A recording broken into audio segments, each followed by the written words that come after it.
Hi, in this video we are going to continue talking about trading. So, in this video we will talk about third trading strategy is breakout trading. So, what is this? Breakout trading is the strategy of entering a given trend as early as possible, ready for the price to break out of its range. Breakout trading is commonly used by day traders and swing traders, as it takes advantage of short of medium term market movements. Traders who use this strategy will look for price points that indicate the start of period uh, of volatility or a change in market sentiment by entering the market at the correct level.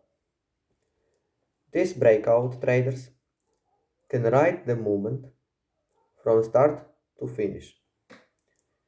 It is common to place a limit entry order around the levels for support or resistance, so that any breakout execute a trade automatically. Most breakout trading strategies are based on volume levels, as the theory assumes that when volume levels start to increase, there will soon be a breakout from a support of resistance level. Uh, as such, popular indicators include money flow index. What is the money flow index? The money flow index is a technical oscillator that measures the inflow and outflow of money into an asset over a period of time. It looks at both price and volume to assess the buying and selling pressures in a given market. Analysts found that volume alone was not a clear gauge of momentum. What traders should really be interested in is the market response to price changes. This is why the MFI also looks at price movement to confirm whether there is a stronger momentum upwards or downwards, indicating the sentiment of the market. How does the money flow index work? The money flow index works by oscillating on a scale from 0 to 100. The figure presented at the end of MFI calculation will be plotted on this scale to provide overbought and oversold signals.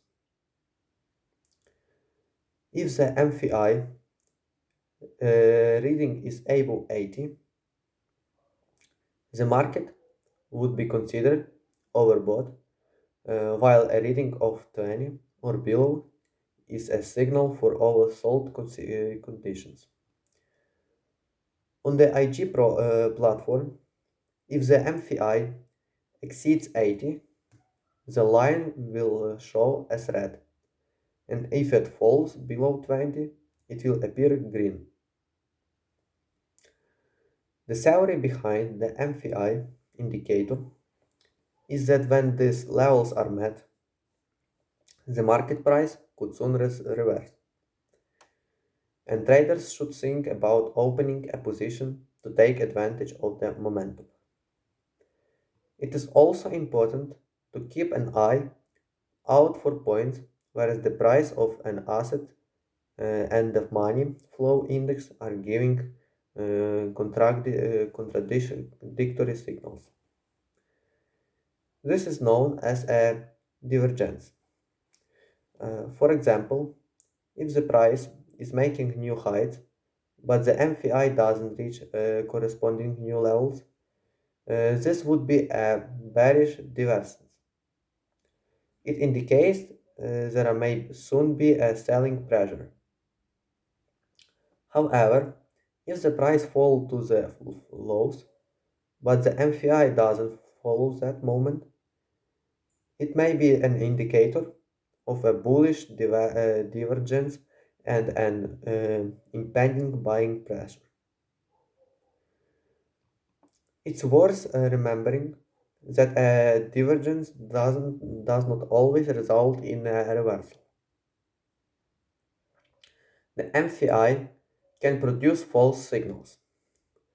This occurs when the indicator presents a good trading opportunity, but the market price does not move as expected.